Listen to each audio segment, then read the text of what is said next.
umunsi wa mbere duhura twahuriye muri Gens, I think. Twahuriye muri Gens.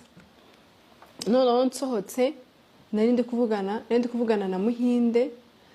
Noneho araza nyine ansangamagaranye na Muhinde. Aranyina natuza, hi Linda, ndambwira hi.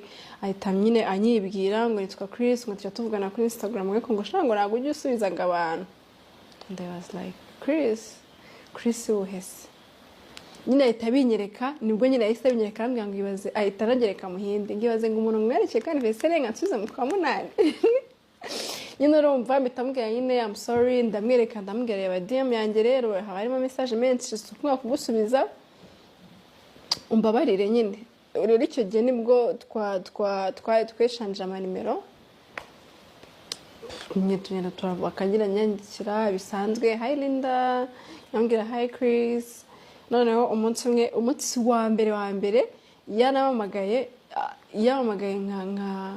nka 11 PM nyine za 11 za nijoro, saa 5 za nijoro. Yumva ndacyari muri shoot.